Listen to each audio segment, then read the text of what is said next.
धाम नहीं धरा रह जाएगा, पशु भी बंधे रह जाएंगे जब मृत्यु का दिन आएगा। वो नारी घर के द्वार तक ही साथ देगी लोक में, मित्र दल मरघट के आगे साथ नहीं दिखलाएगा। देह भी तेरी चिता के बीच जल भुन जाएगी, मृत्यु के पश्चात केवल धर्म ही रह जाएगा। मृत्यु के पश्चात केवल धर्म ही रह जाएंगे। इस कार्यक्रम में अपनी गरिमामयी उपस्थिति दर्ज कर रहे सभी आर्य सज्जन और श्रीमान भ्राता लखनलाल आर्य जी, वेद प्रकाश जी, संभवतः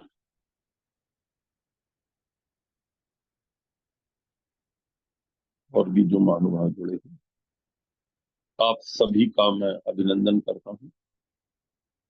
जो विषय अपना निरंतर चल रहा है वो ईशावास्योपनिषद आप इसको कहें या जिस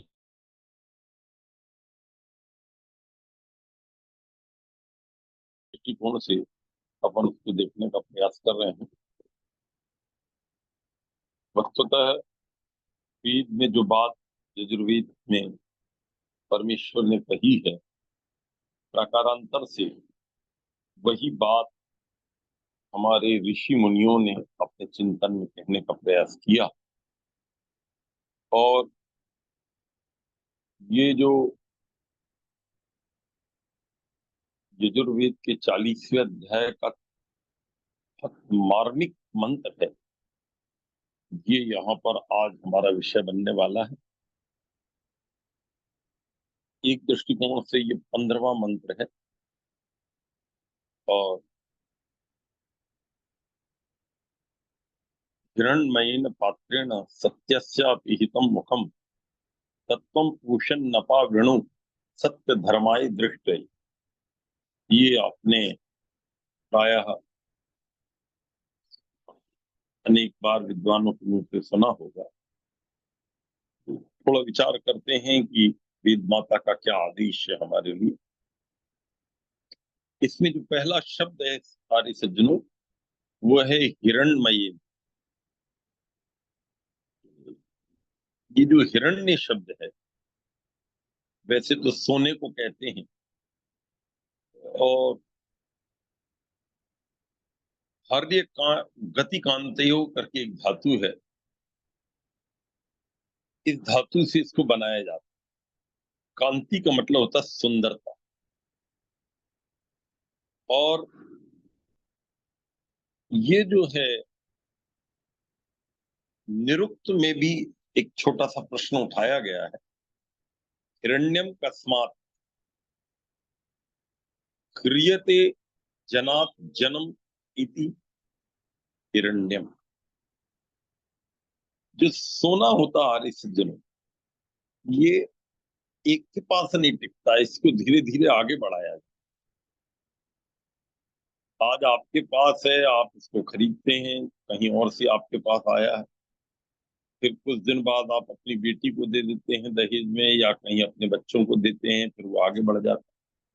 ऐसे धीरे धीरे धीरे धीरे ये बढ़ता चला जाता है, एक व्यक्ति के पास नहीं रहता। दूसरा, उसी निरुक्त में एक और बड़ा सुंदर इसका वो किया गया है, चित्त रमणम भवती। किसी के पास सोना आ जाए तो बड़ा प्रसन्न दिखता है। आपको शायद ऐसा आदमी नहीं मिलेगा जिसको सोना मिल जाए, स्वर्ण मिल जाए और वो दुखी हो चेहरे से। जबकि पूरी दौड़ ही आदमी सोने के लिए करता है कि किसी तरह मुझे स्वर्ण मिल जाए, चांदी मिल जाए, थोड़ा धन धान्य मिल जाए, क्योंकि सोना जो है वो बड़ा महत्वपूर्ण धातु रहा है। हृदय रमणम भाव, हर आदमी के हृदय में सोना बसा रहता है। आदमी जो है प्रयास ये करता है कहीं से भी मैं जोड़ तोड़ के सोना जरूर कमाऊं। आदमी पैसा कमाएगा, प्लॉट लेगा, तो शेयर खरीदेगा, इधर उधर के काम करेगा और अल्टीमेटली फिर वो सोना भी खरीदेगा। अब यहां लिखा है हिरण्मयीन पात्रेण। अपन ये नया शब्द और विचार कर लेते हैं। पात्र का मतलब क्या हो? पाति रक्षति इति पात्रम। आप कोई चीज किसी में रखते हैं तो उसकी रक्षा हो जाती है। आपको दाल रखनी है, आपने पात्र में रख दी, अब वो बिखरेगी नहीं, खराब नहीं होगी। आजकल रेफ्रिजरेटर में हम लोग रखने लगे हैं, तो रेफ्रिजरेटर में भी आप रखते हैं तो वो एक ढंग से पात्र का काम करता है। आप खाना खाते हैं, भोजन करते हैं, तो हाथ से थोड़ी करते हैं। आप किसी पात्र में, किसी थाली में, किसी कटोरी में सब्जी दाल चावल जो भी आपको लेना है। तो पात्र का मतलब है जो रक्षा और व्यवस्था ठीक से जिसमें बन जाती है, उसको पात्र। अब यहाँ है हिरण्मयेन पात्रेण सत्यस्य अपिहितम मुख। ये जो बहुत चमकीला और बहुत सुंदर सोने का जो पात्र है, वो बहुत सुंदर है। उसमें सोना या बड़ा आकर्षण चीज उसका है, बड़ा सुंदर है। लेकिन आर्य सज्जनों, अपिहितम, वो ढका हुआ है। कौन ढका हुआ? सत्य से मुखम अपिहित। उस सत्य का जो मुख है वो ढका हुआ। अच्छा देखो, जब आप दुकान जाते हैं, कोई चीज खरीदते हैं, तो बहुत बढ़िया पैकिंग में आपको प्राप्त हो। ऐसा नहीं होता आप कोई चीज लाएं तो ऐसे ही उसको ले आए आप। कोई भी, बस आजकल तो दूध और दही भी पैकेट में आता है। और अच्छे कपड़े लेते हैं हम, अच्छी गाड़ी भी लेते हैं, हर चीज बिल्कुल पैक होकर अच्छे से, ऊपर का जो कवर होता है वो बहुत सुंदर होता है। मुझे लगता है कि ये परमेश्वर की तरफ से चला आ रहा है, सृष्टि के प्रारंभ से, कि कवर बहुत अच्छा रखना पड़ता है। ऐसी कहावत भी है ना कि अगर आपका कवर उतना आकृष्ट करने वाला नहीं हुआ, तो भले ही आपने अंदर बादाम रखे, तो वो नहीं बिक पाएंगे और दूसरा अपना चना बेचकर चला जाए। आर्य समाज के लिए खास तौर से बोला जाता है कि आपके यदि प्रवचनों में, आपके उपदेशों में, आपकी पुस्तकों में, आपके सत्संग में यदि आपने आकर्षण पैदा नहीं, तो आदमी धीरे धीरे कम होने लगते हैं, जैसा प्रायः देखने में आता है। इसलिए आप यदि हवन भी करते हैं और आचमन करते हैं, तो उसमें आप अपिधानम असि कहते हैं। हे भगवान, तुमने मुझे ढांक रखा है अपनी कृपा से, अपनी पावनता से। तो आर्य सज्जनों, हिरण्मयेन पात्रेण सत्यस्य अपिहितम मुख। सत्य का जो मुख है वो इस पात्र के द्वारा ढका हुआ है, वो ढक्कन के द्वारा ढका हुआ। सत्य नीचे है, ऊपर से ढक गया। अपने शरीर को आप ध्यान से देखिए आर्य सज्जन, ऊपर की चमड़ी कितनी सुंदर है। ये जो बुरी चमड़ी अपनी रहती है, बड़ी सांवली भी भले होती हो, लेकिन इसमें आकर्षण कितना है। यदि कोई छिलने से इसको छील दे और अंदर की इसकी वास्तविकता देख ले, तो अंदर 7 प्रकार की धातुएं भरी हुई, रस रक्त मांस मेद अस्थि मज्जा शुक्र। यदि आप इसको एक बार अंदर से कभी किसी हॉस्पिटल में जाकर देख आए, तो बहुत मुश्किल है कि उसके बाद किसी सौंदर्य के प्रति आपका आकर्षण होगा। हमारी त्वचा के नीचे मांस, मांस के नीचे हमारी नसनाड़ियां, फिर उसके नीचे हड्डी है, इसको अस्थि कहते हैं, फिर मेद भरा हुआ है और अगर अस्थि जो है के अंदर का जो बोन मेरो जिसको कहते हैं, मज्जा, और फिर उसके बाद लास्ट में उसका जो अंतिम तत्व बनता है वो वीर्य है, माताओं का रज होता है। तो पवित्र सज्जनों, लेकिन ऊपर की त्वचा से इतने अंदर का संसार दिखता तो नहीं। ये तो बहुत गंदा है जो अंदर भरा हुआ, लेकिन ऊपर से बहुत सुंदर दिखता है। आचार्य व्यास ने स्थानात बीजात उपस्तंभात निस्संदनाद निधनाद अपि कायमाधि शौचत्वात् पंडिता ही अशुचिम विदु का योग दर्शन में, संभवतः मैंने बीच में आपकी जब कोई अविद्या को लेकर कोई चर्चा की है, तब मैंने ये आप सेवा में निवेदन किया। इतना गंदा ये अंदर से शरीर है, इसमें आदमी रीझ जाता है और पगला सा जाता है इसकी सुंदरता देख। अच्छे अच्छे साधक जो हैं वो कहीं ना कहीं इसके सौंदर्य को देखकर पागल हो जाते। पुरुष वर्ग जो है स्त्री का सौंदर्य देखकर, और स्त्री वर्ग पुरुष का सौंदर्य देखकर, आपको प्रायः पेपरों में ऐसी घटनाएं सुनती मिलेंगी। लगभग रोज कोई ना कोई घटना दोनों प्रकार की सुनने में मिल जाती,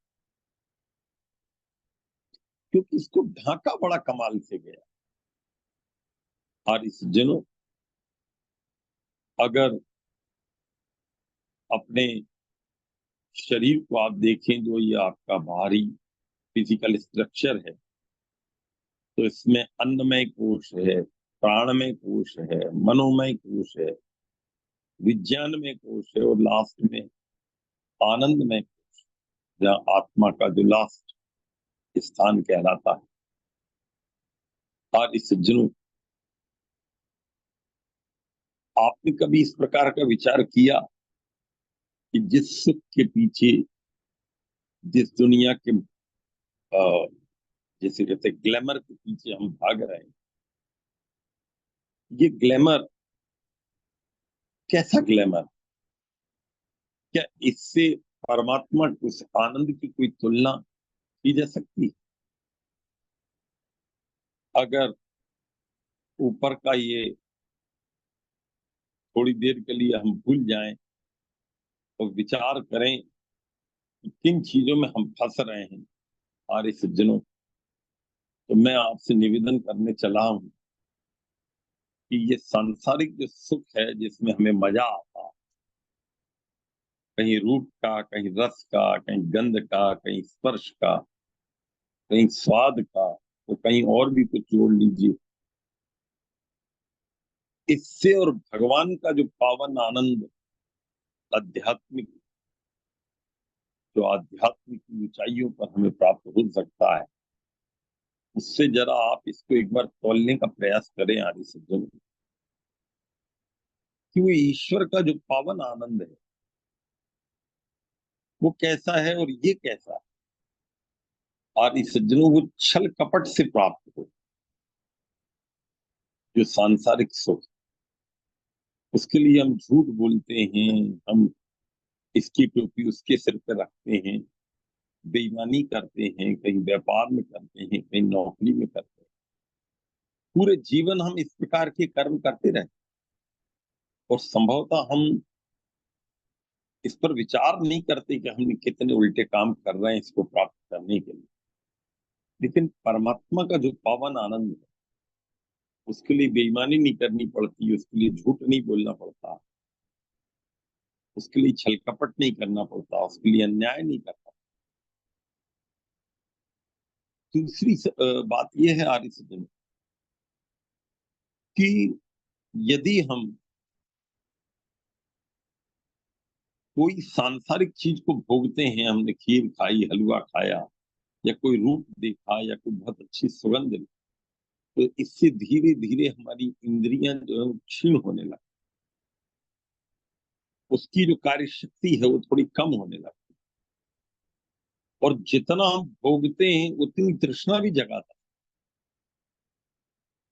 आप कोई भी चीज भोगिए संसार की, आपकी तृष्णा उतनी बढ़ती चली जाए, कम नहीं हो।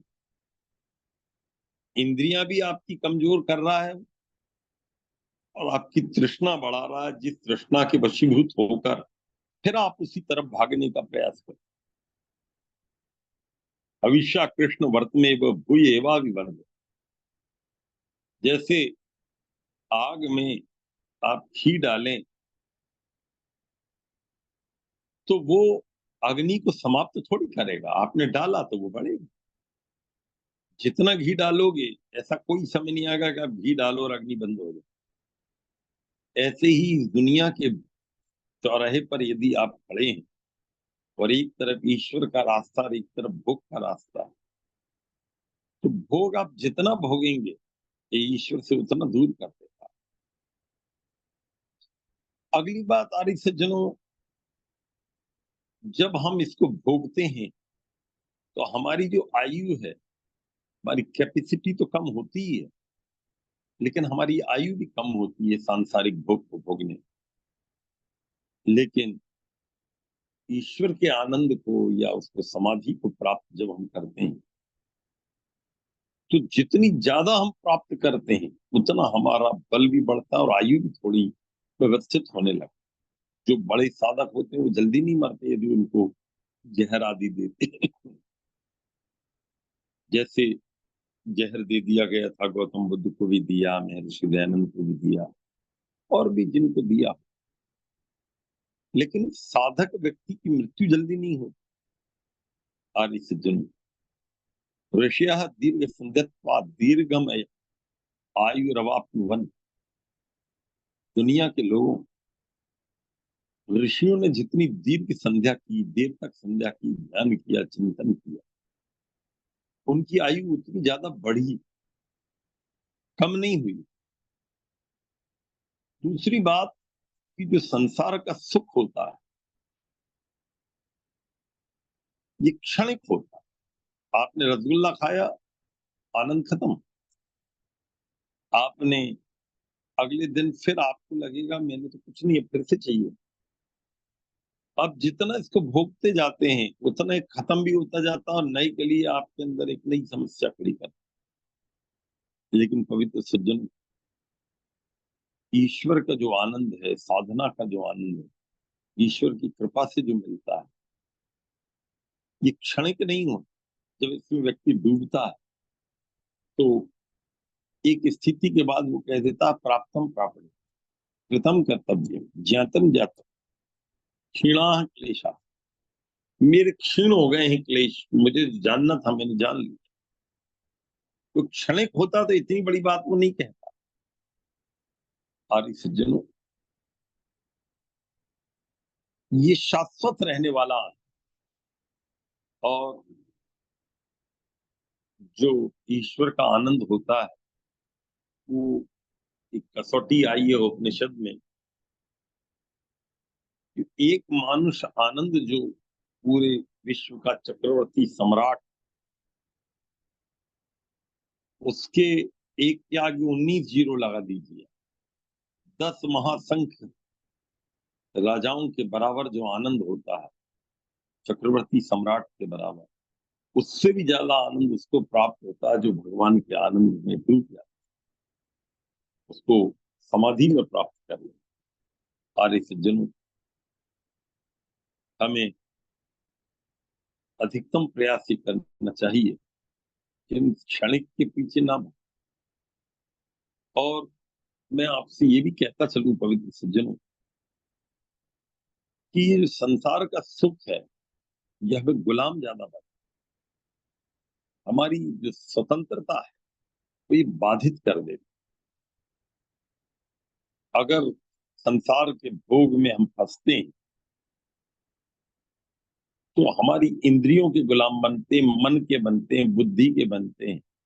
और दूसरे शब्दों में ये भोग जितने लोग हमें कराते हैं, हम उनके भी पीछे भागने लगते हैं क्योंकि हमारी मजबूरी हो जाती है। इसलिए जितने साधनों की दौड़ में व्यक्ति भागता है, उन साधनों को जो लोग उपलब्ध कराते हैं उनकी भी वो एक ढंग से गुलामी करने लगते लेकिन ईश्वर के आनंद की ओर जो व्यक्ति बढ़ता है, तो जो गुरु, जो आचार्य, जो विद्वान, जो संत उसको धीरे धीरे उस ओर ले जाते हैं, उनका गुलाम नहीं होता, वो उनके प्रति कृतज्ञता रखता है, उनका एहसान मान। और जब कहीं चर्चा चलती है तो कहते हैं, मुझे मेरे आचार्य ने रास्ता बताया था और मुझे निहाल कर दिया। ऋषि दयानंद ने एक जगह लिखा है, मुझे अमुक सन्यासी मिले, उन्होंने निहाल कर। ईश्वर साक्षात्कार का वो रास्ता जो खोल दे, व्यक्ति उसको कभी भूलेगा थोड़ी। आर्य सज्जन, एक स्वार्थ और सकाम और निष्काम और निस्वार्थ, ये शब्द भी थोड़ा विचारणीय। हम जब सांसारिक सुख को भोगते हैं तो हम स्वार्थी बनते हैं। व्यक्तिगत हमारे अंदर वो भाव ज्यादा से ज्यादा आक्रमण करने लगता है कि हम केवल अपने ही बारे में विचार ज्यादा करते, हम व्यक्तिवादी ज्यादा बन जाते उस सुख को भोगते हुए। और निष्कामता हमारे जीवन से धीरे धीरे काफी कम हो जाती। स्वार्थ इतना बढ़ जाता है कि हम कल्पना भी नहीं कर पाते हैं कि हम निस्वार्थ भी हो सकते। और बड़ा आध्यात्मिक होने के बाद भी व्यक्ति ऐसा दबाव में रहता है कि अरे भैया मैं क्या करूं, मेरी तो मजबूरी है, मुझे तो ऐसा चलना। आर्य सज्जनों, ईश्वर के आनंद की ओर जो बढ़ता है तो सकाम भाव से कम काम करता है, लगभग बहुत ही कम करता है। निष्काम भाव से इतना काम करता है कि जो भी इसको बोले भाई ये तो बड़े परोपकारी हैं, बड़े निस्वार्थी व्यक्ति हैं, बड़े साधक हैं। और जो आध्यात्म की इस राह पर चलता है, ईश्वर को पाने का प्रयास करता है, वो स्वयं तो कष्ट उठा लेता, लेकिन दूसरे को प्रयास करता कोई कष्ट ना हो। जितना हम दूसरे को कष्ट देते हैं अपनी क्रियाओं से, और इस सज्जनों हमारे अकाउंट में उतना हम पाप लिखा लेते, फिर इस राह पर कैसे चल पाए।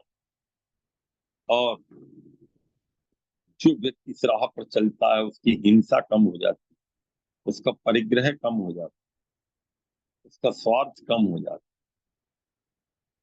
वो किसी की चोरी छल कपट नहीं करता, सत्य को मानता है, सत्य बोलता है, सत्य का आचरण करता है, सत्य का ही विचार करता है, सत्य का बैकग्राउंड तैयार करता है, सत्य संस्थाओं से जुड़ता है।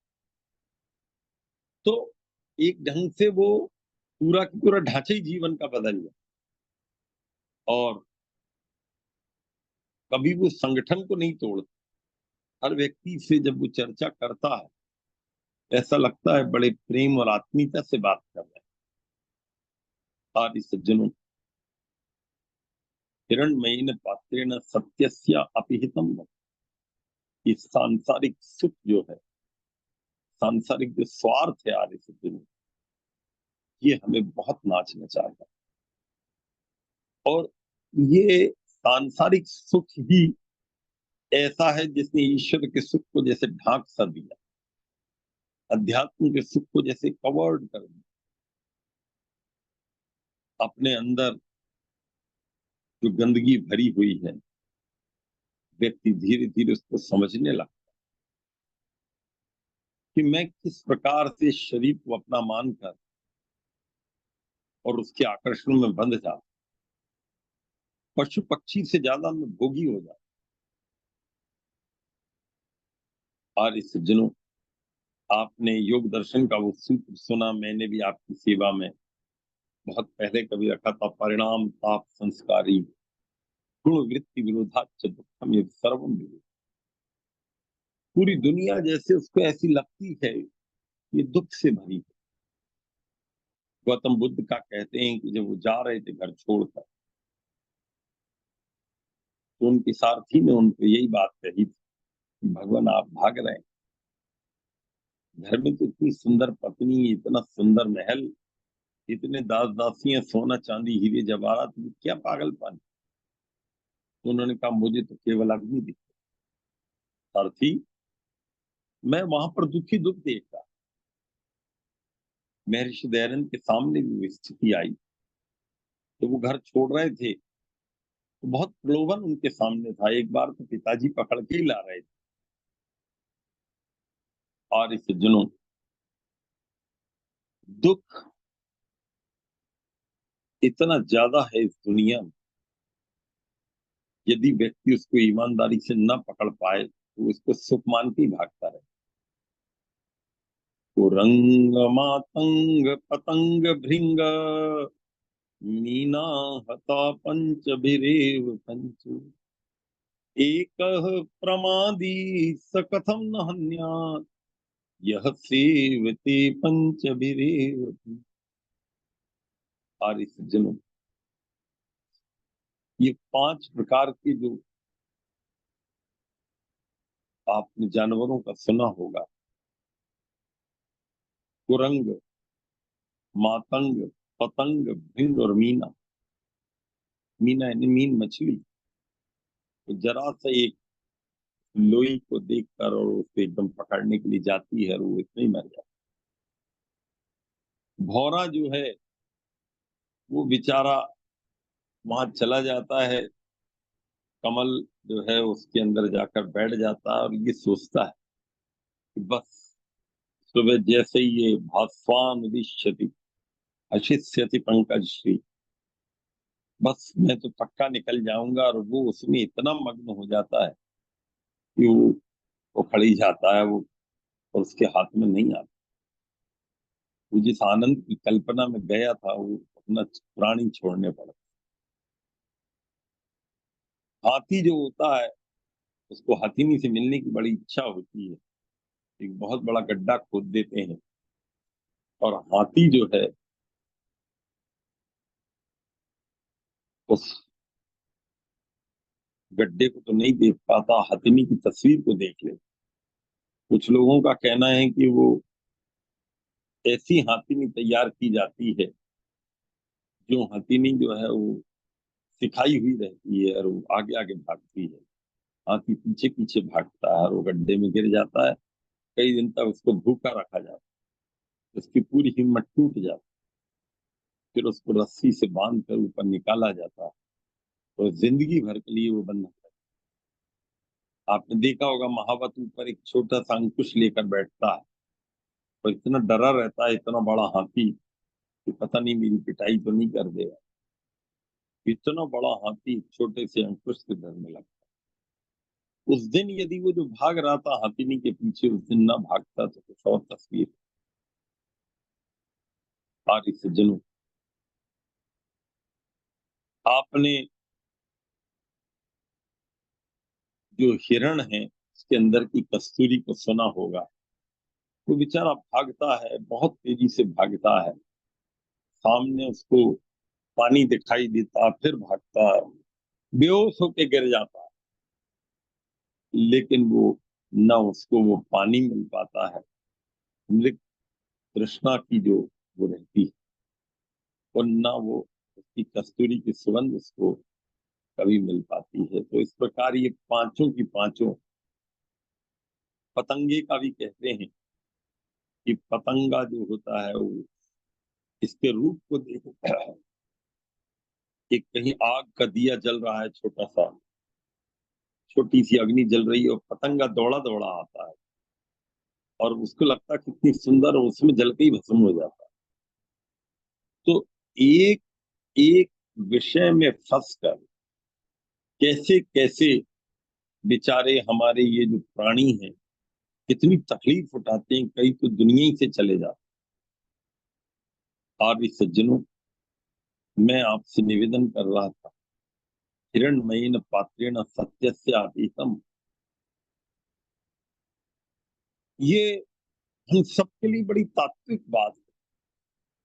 कहीं हम इस दुनिया की चकाचौंध में जो नीचे ईश्वर का आनंद है उसको जो ढाक दिया चकाचौंध ने, हम उसके कारण कहीं उलझ तो नहीं रहे, कहीं फंस तो नहीं गए, कहीं पागल तो नहीं हो रहे।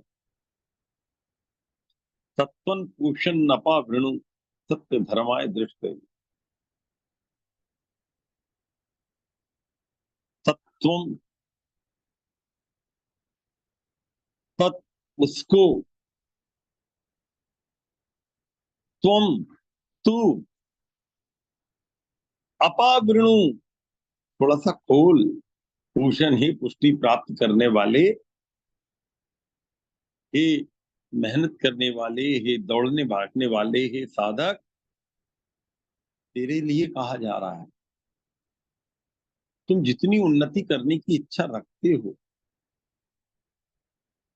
अपावृणु, ये बीच के बंधन को थोड़ा सा अलग करो। कण को हटाओगे तब तो अंदर का मलाई है, खीर है, हलवा है जो अंदर रखी हुई है। ऊपर के पैकिंग का जो डब्बा है उसको थोड़ा सा खोलो ना भाई। क्यों? साधक ने पूछा, क्यों? सत्य धर्माय दृष्ट।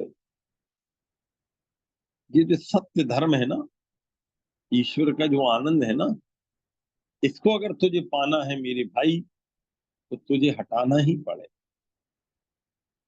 न्याय दर्शन में एक बड़ा सुंदर प्रकरण आया है, चौथे अध्याय में। इसको अवयवी शब्द से कहा गया है। तन निमित्तम तु अवयवी अभिमान। दुनिया में हम जितना भी फंसते हैं, ये अवयवी के कारण फंसते। अवयवी का मतलब अवयवों का समूह, जो इसको अवयवी कहा है शास्त्रकार ने। अगर ये सब चीजें एक साथ जुड़कर एक सौंदर्य न पैदा कर, ये अवयवी का जो अभिमान है, इसके कारण ही तो सबसे ज्यादा हम फंसते हैं यार। इसीलिए पवित्र सज्जनों, आत्मा हमारी कभी नष्ट नहीं हो।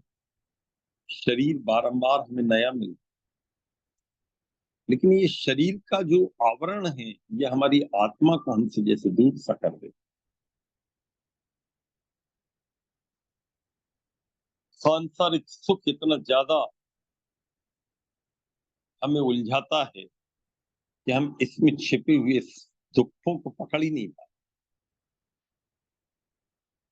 और इस जनों, आपके सामने हलवा रखा हुआ, और बड़ा महंगा हलवा, उसमें केसर कस्तूरी सब डली, और इतना डला हुआ है, इतना डला हुआ है कि आपको उसकी सुगंध आने लगी, और आप भागे उसकी सुगंध को देखकर। आपने वहां जाकर देखा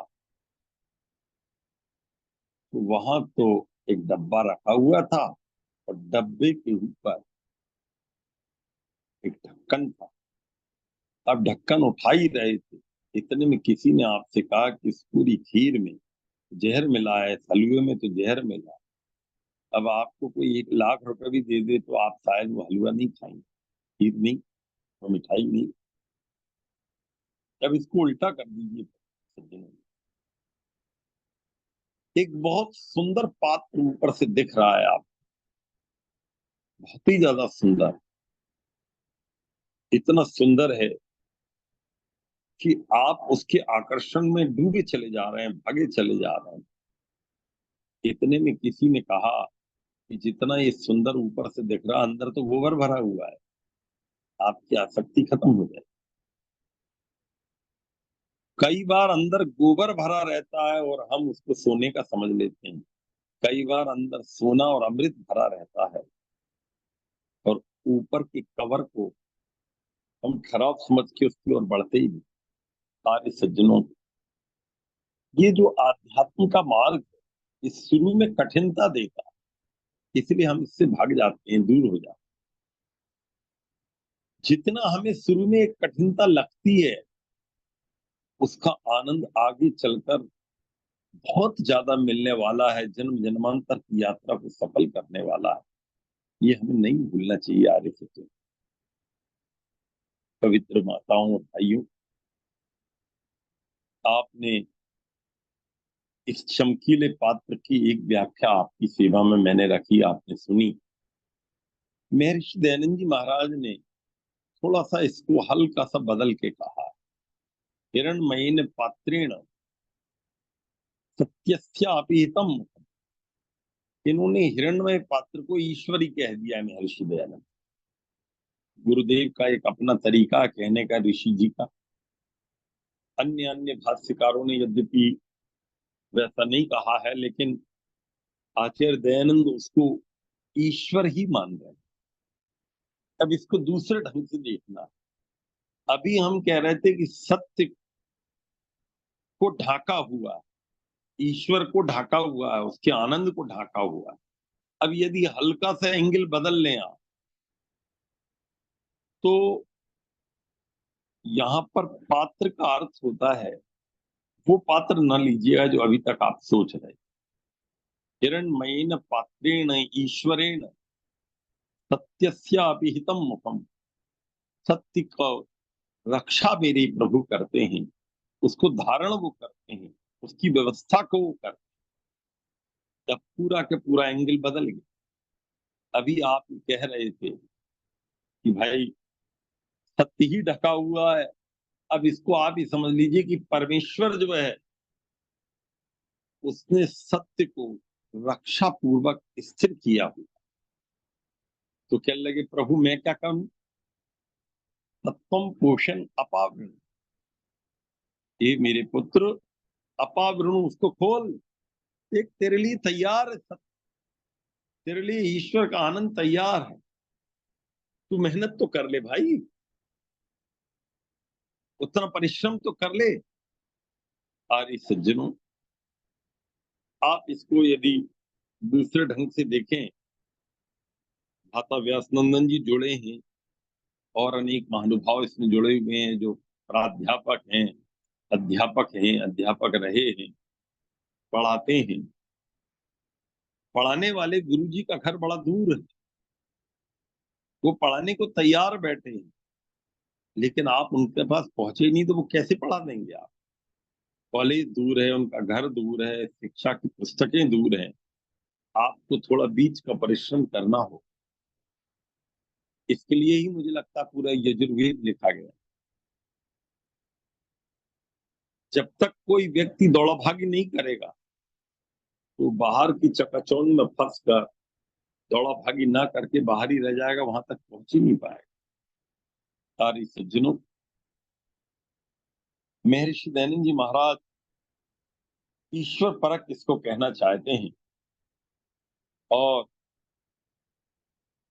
यदि आप इसको दूसरे शब्दों में कहें, अर्थ कामेषु असक्ता नाम धर्म ज्ञानम विधि।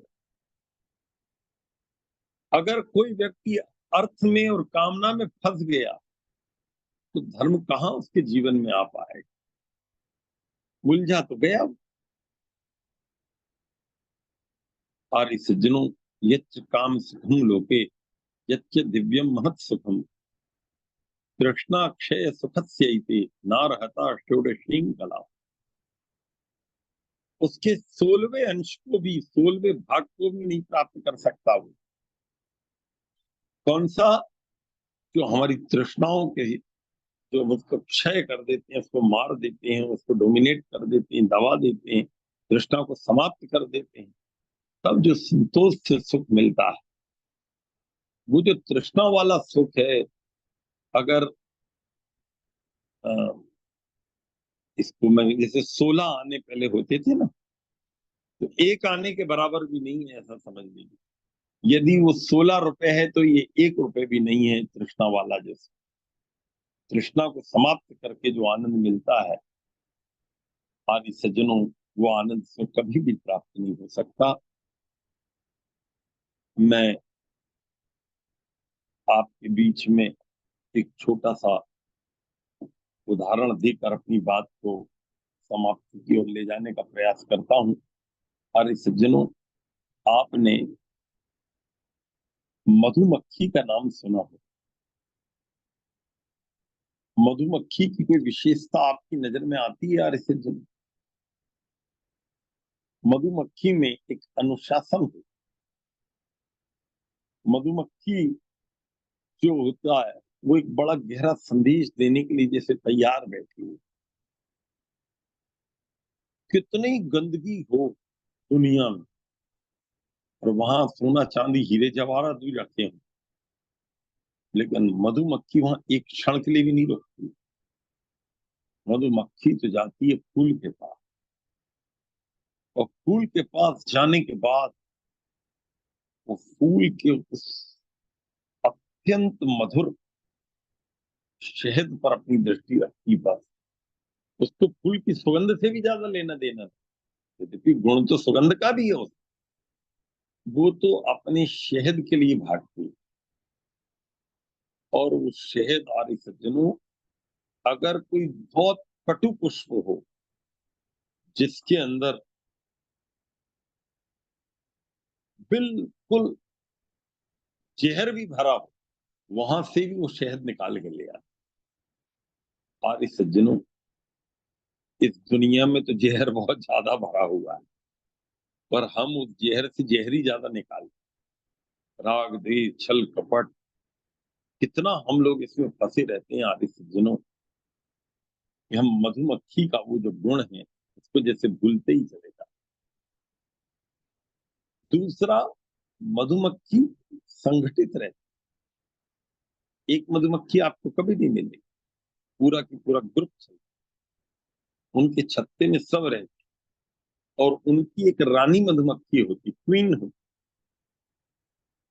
वो जो उनकी क्वीन, जो रानी महारानी होती है, जो लोग उसको पकड़ लेते हैं, जानते हैं कि ये उसकी रानी है, वो अकेली को पकड़ लें तो उनके पीछे पीछे पूरी की पूरी मधुमक्खियां भागती हैं। ऐसा कई बार टीवी वगैरह में पहले देखा, एक आदमी पूरे शरीर में मधुमक्खियों को चिपका लेता, उसको काटती नहीं, क्योंकि वो उस रानी मधुमक्खी को समझ लेता कैसे काबू में रखे। आदि सज्जनों, रानी मधुमक्खी का ये जो अनुशासन, उसको सभी मधुमक्खियां पूरी हृदय से पालन करती हैं। हमारे ऋषि मुनियों का, वेद का जो अनुशासन है आदि सज्जनों, हम उसको पल पल तोड़ते रहे। हमारे शरीर में मन बुद्धि इंद्रिय और सूक्ष्म शरीर में और भी पदार्थ जितने हैं, स्थूल में हैं, इन सबको एक अनुशासन में चलाने का जो भाव है वो हम अपने अंदर पैदा नहीं करते।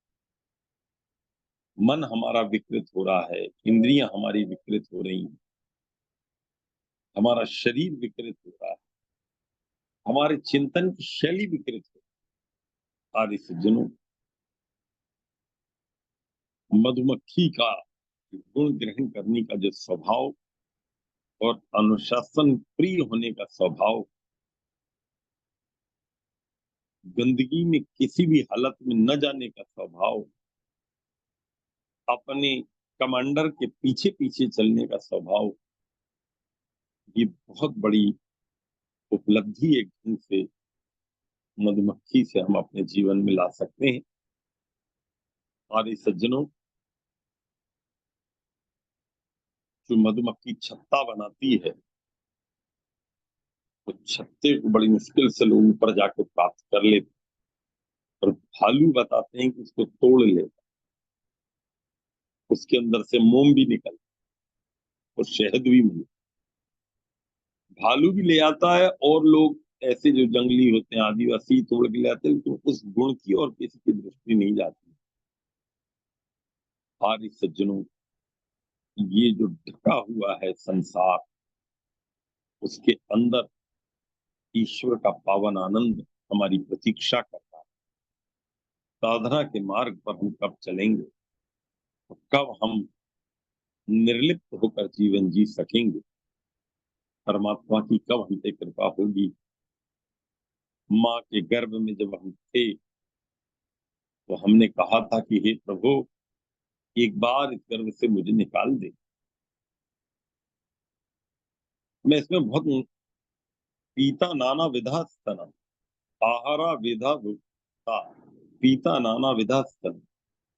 मैंने बहुत खाना खाया, बहुत माताएं देखी, बहुत पिता देखे, बहुत भाई बंधु देखे, पितरा सुहृदस्त था।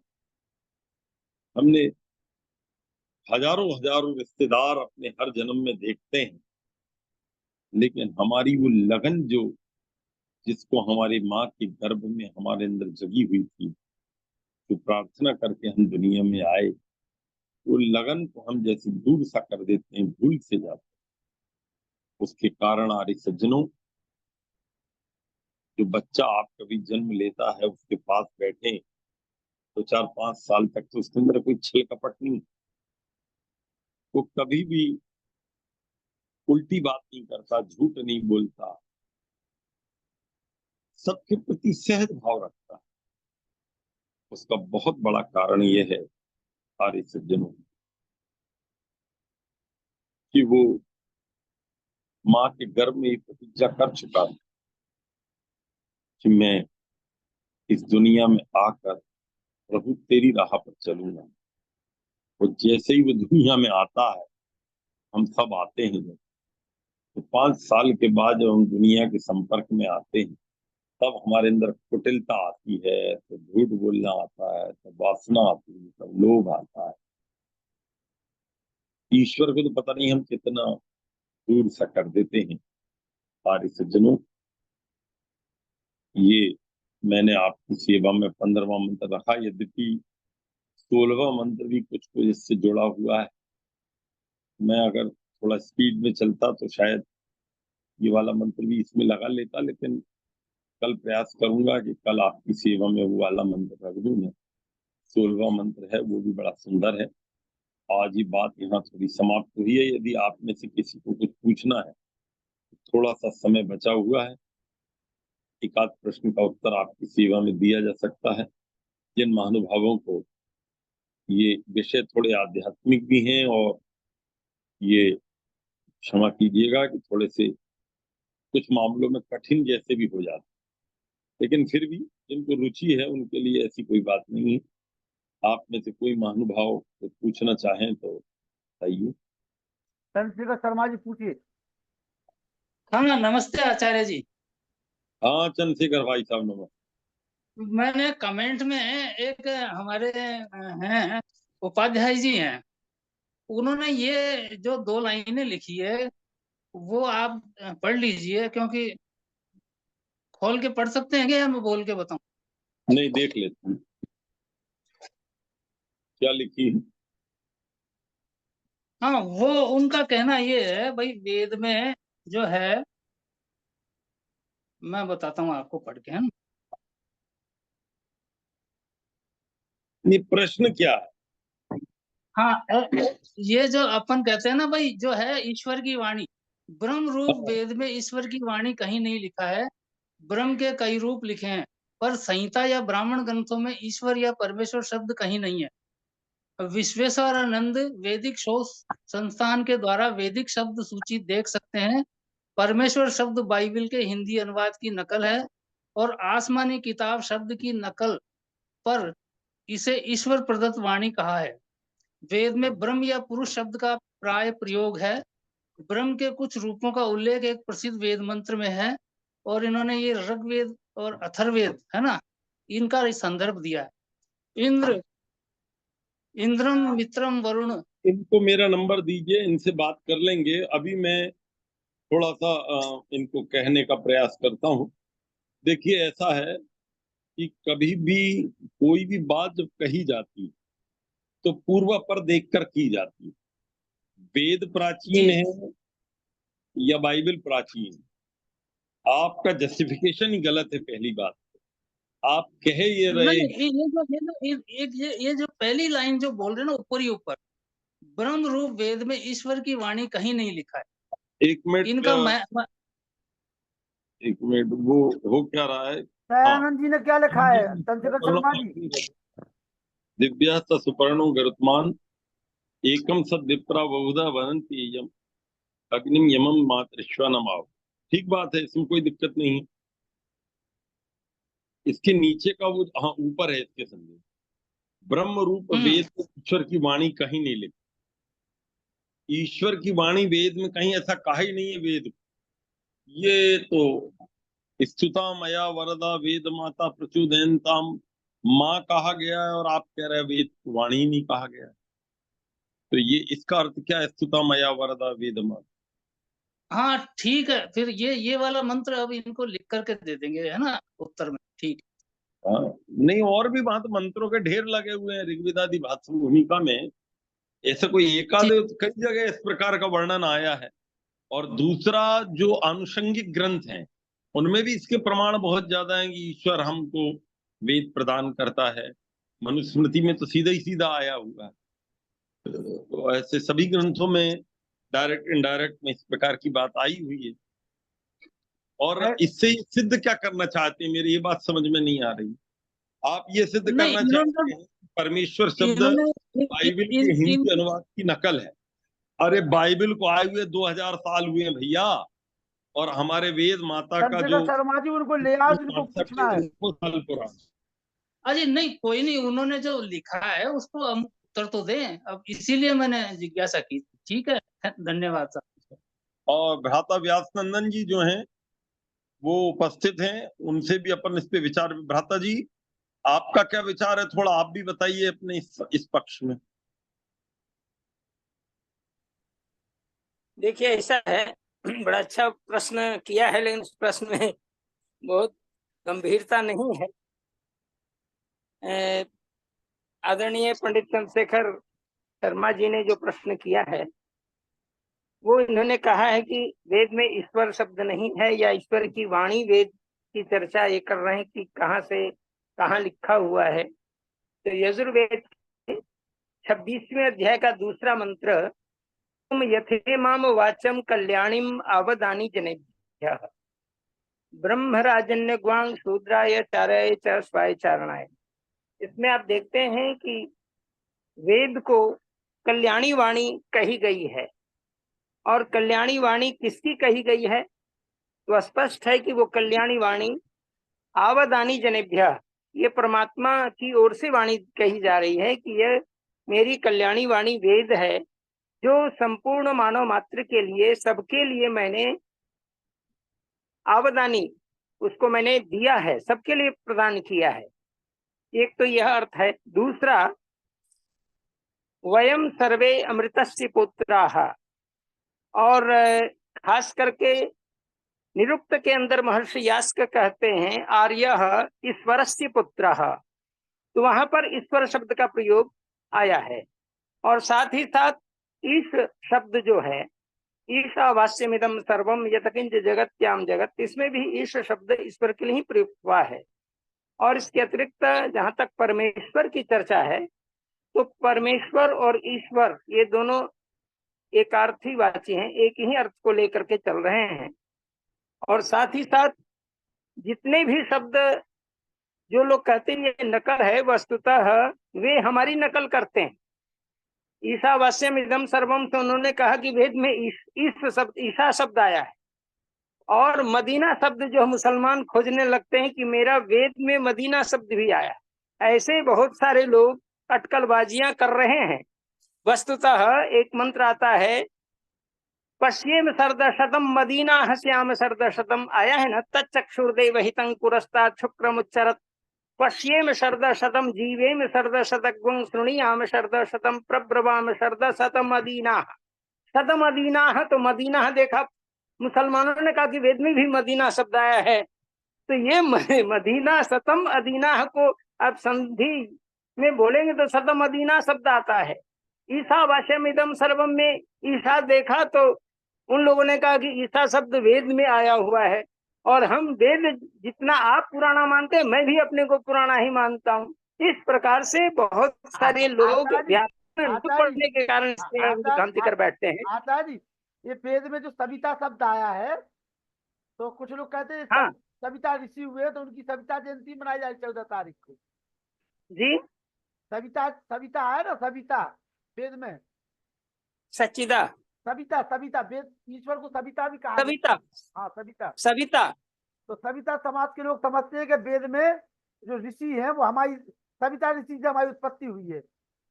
हाँ हाँ, ये सभी चूंकि वेद में व्याकरण युक्त बहुत सारे शब्द हैं, संधि युक्त शब्द हैं, तो हम तो सब समझ जाते हैं उसके आधार पर सारी चर्चाएं। लेकिन बहुत सारे लोग जो सीधे खोजते हैं शब्द को, इस प्रकार से भ्रांतियां पैदा होती हैं। उनको वेद खूब पढ़ना चाहिए, वेद के सारे रहस्य को जानना चाहिए। और पंडित चंद्रशेखर शर्मा जी किन्हीं के प्रश्न को ये सीधे रख रहे हैं, इसलिए उनकी मान्यता नहीं है, ये पूछने वाले की मान्यता को उन्होंने प्रस्तुत किया है। वस्तुतः वो तो आर्य हैं और वेदों के आधार पर उनका जीवन चलता है, इसलिए दूसरे की बात को वो पूछे हैं। वस्तुतः ये सारे शब्द वेद के ही हैं, इसमें कोई भ्रांति नहीं हाँ नहीं, करनी। ये आपने एक मिनट में बीच में बोल रहा हूँ पंडित जी, ये जो उन्होंने खुद लिखा, अरुण उपाध्याय हैं ये, कि इसमें एक तो आपने बोला ना ईशोपनिषद में भी आया है, जो मैंने अभी रिमार्क में लिखा है ना, जी जी जी, ये हाँ, पुरुष सूक्त में है ना, पुरुषोक्त में भी। और हाँ पुरुष पुरुष पुरुष सूक्त तथा हिरण्यगर्भ सूक्त में कुछ अन्य नाम भी है। ईश्वर शब्द की व्याख्या शिव सूत्र या शिव पुराण में है। ईश का व्यापक रूप ईसा का प्रयोग ईशावास्योपनिषद में है, यजुर्वेद का 40वां अध्याय। जी सारांश जी, रूप में इसकी परिभाषा गीता में है। वो कहते हैं कि हृदय में नियंत्रण, अपने जो मनुष्य हैं उनके हृदय में नियंत्रित करने वाला तत्व वो ईश्वर तो है। है ही, ये खुद उसमें तो लिखते हैं। साफ ईश्वर शब्द गीता में भी तो वेदानुसार दिया है ना, ईश्वर सर्वभूतानाम हृदय से अर्जुन तिष्ठति भ्रामयन सर्वभूतानि यंत्रारूढ़ानि मायया। तो ये गीता में भी ईश्वर शब्द का प्रयोग है। और ईश्वर शब्द का प्रयोग वेद में अनेक जगह अलग अलग शब्दों को लेकर के है, इसलिए वेद में सर्वत्र शब्दों का निरूपण हुआ है जो ईश्वरवाची शब्द हैं। कोई यदि अच्छा, दूसरा बांग्लादेश इसी से जुड़ा लेख हो, में एक छोटी सी संख्या ये भी है, देखो सुनो सब सुनना, कि जो अपन जब वेद पढ़ते हैं तो उसमें भिन्न भिन्न ऋषि हैं और उनके भिन्न भिन्न देवता हैं। चलो देवता तो सबके अलग अलग हैं, ऋषि भी बहुत हैं, जबकि हम कहते हैं भाई जो है 4 ऋषियों को वेदों का ज्ञान मिला है ना, जी, स्मृति में, अग्नि, वायु, है ना, और आदित्य आदित्य और और अंगिरा, अंगिरा। जी है ना।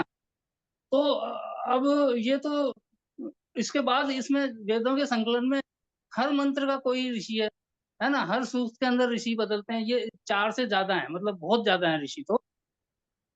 जी, इसका उत्तर यही है कि ईश्वर क्या ऋषि जो शब्द आया है वो मूल 4 ऋषि हैं जो चारों वेदों को ग्रहण किए।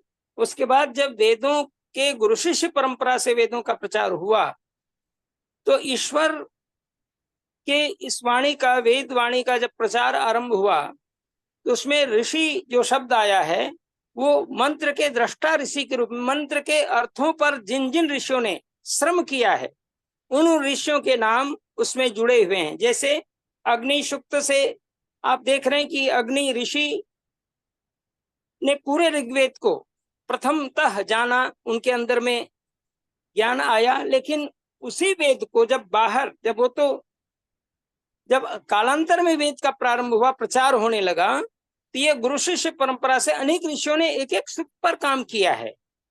जैसे आप हाँ जी, अग्निशुक्त को ही लीजिए तो उसमें मधुस्छंदा ऋषि का प्रयोग आया है, कहीं नारायण ऋषि का प्रयोग आया है, कहीं हिरण्यस्तूप ऋषि का प्रयोग आया है, अनेक ऋषियों का प्रयोग आता है। ऋषि का मतलब होता है ऋषियः मंत्र द्रष्टारः, ऋषि मंत्र के दृष्टा हैं जो अर्थों पर विचार करते हैं।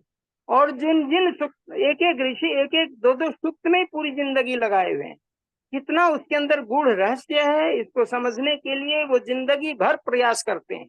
और जिस ऋषि ने जितना अधिक प्रयोग जिन सूक्तों पर किया है उन ऋषियों के नाम उन सूक्त के नीचे, मंत्र के नीचे लगा हुआ है, ताकि आप उनके परिश्रम को भी जानें और उस ऋषि ने इस पर काफी काम किया है ये समझ जाएं। दृष्टा ऋषि के रूप में मंत्र के अर्थों के दृष्टा है, न कि सृष्टा है। बहुत लोगों ने कहा कि वेद मनुष्यकृत हैं, लेकिन ये स्पष्ट है कि वेद मनुष्यकृत नहीं है, वेद तो ईश्वरकृत ही है, ईश्वर की वाणी है। क्योंकि मनुष्य जो भी कुछ करेगा उसके अंदर कुछ कमी रह जाती है, लेकिन वेद के अंदर सभी विद्याओं का समावेश है। सर्वम खड्विदम ब्रह्म जहाँ पर कहा गया है, वहीं पर यह भी कहा गया है कि संपूर्ण ज्ञान का भंडार, सर्व ज्ञानमयो हिषा, वो परमात्मा संपूर्ण ज्ञान को वेद में उपस्थित करते हैं। लेकिन इसको सामान्य जन तक पहुंचाने के लिए जिन जिन ऋषियों ने जिन जिन सूक्तों का अधिक प्रकाश किया है, कालांतर में हम उनके उपकार को भूल न जाएं, इसलिए ऋषियों के नाम मंत्रों के नीचे या सूक्त के नीचे रखा हुआ है। यही रहस्य और दूसरा कोई रहस्य। हाँ बिल्कुल ठीक है, धन्यवाद। अच्छा, एक बात मैं कहना चाहूंगा, जो अरे अपने कछु शिव वन शंकर को को भी जो मंत्र आते हैं, जी जी जी उसमें एक मंत्र है कि जो चारों वेदों का ज्ञान हर मनुष्य के मन में है, मतलब जन्म जन्मांतर से है। गुरु जो है हमारे, जैसे अब आज की तारीख में बोले तो सदगुरु, क्यों गुरु बहुत है, तो सदगुरु का काम ये है कि उस ज्ञान की अग्नि को प्रज्वलित करना है। अब हम में इतनी क्षमता है कि उस अग्नि को हम प्रकट कर सके संसार के सामने। तो जब भी वेद मंत्र सुनते हैं, कोई भी सुनता है, तो उसको ये लगता है कि मैंने कहीं ना कहीं इसको सुना है, वो अपना सा लगता है मनुष्य को। तो ये बात तो सत्य है कि भाई चलिए ईश्वर की आइए, वाणी है और हर मनुष्य का। धन्यवाद सही बात है, जी धन्यवाद। जो आप कह धन्यवाद, रहे हो आपके लिए बहुत बहुत धन्यवाद। उत्तम है और यही मानना भी चाहिए, क्योंकि जो भी वेद के अंदर बातें हैं निर्मला देवी जी, तो हम अपने कल्याण के लिए भी करते हैं, और परमात्मा ने सबके कल्याण के लिए वेदों में ये ज्ञान दिया है, उसका प्रचार प्रसार में निरंतर Thank my लगना ही God। चाहिए। ये बातें सच हैं। जी ठीक है, धन्यवाद, सबको प्रणाम। निर्मला देवी और जी, लखन जी को भी नमस्ते आचार्य धन्यवाद, जी। आज समय नमस्ते ज्यादा जी। ले लिया आपका। बहुत सुंदर विवरण आज का, बहुत ही अच्छा लग रहा है। और इन्होंने जो है आचार्य जी ने और बाद में बताया ऋषि थी, के बहुत बारे अच्छा। में महर्षि यास्क ने ऋषि की दूसरी परिभाषा भी देते हैं, कहते हैं साक्षात कृत धर्माण ऋषयो बभूव। माने जो ईश्वर के मंत्र के जो साक्षात अर्थ हो सकते हैं, या जिन्होंने ईश्वर को साक्षात्कार किया है अपने तपश्चर्या में, अपने योग बल से, अपने साधना में, और उसके बाद जो अर्थों को उन्होंने जाना है, अर्थों पर विचार किया है, अर्थ के दृष्टा ऋषि के रूप में उनका प्रचार और प्रसार हुआ। इस दृष्टि से उसको ईश्वर धर्माण ऋषियों को कहा गया है। इस भावना से आप ऋषियों को देखेंगे तो कहीं कोई भ्रांति नहीं होगी। जी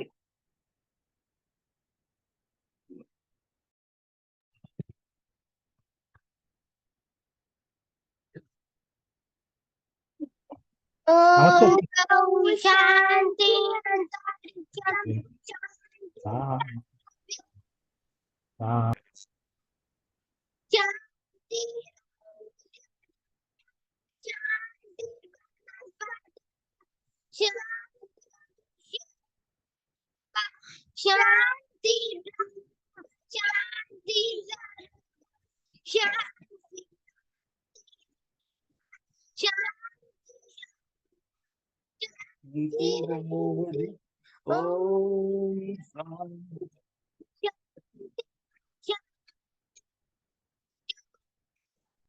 सत्य सनातन वैदिक धर्म की जय, जयानंद की जय, श्री दयानंद की जय, पुरुषोत्तम श्री रामचंद्र की जय, श्री कृष्णचंद्र की जय, देव राम की जय, श्रद्धानंद की जय, आत्मानंद की जय, हंसराज की जय, भारत माता की जय, गौ माता की रक्षा हो, पानी हो, आज समाज अमर रहे, वेद की ज्योति जलती रहे, ओम का झंडा ऊंचा रहे, भाइयों के महाकुंभ और भारत को समझो अभियान की जय, प्रवंतो विश्वमार्यम प्रणव ओम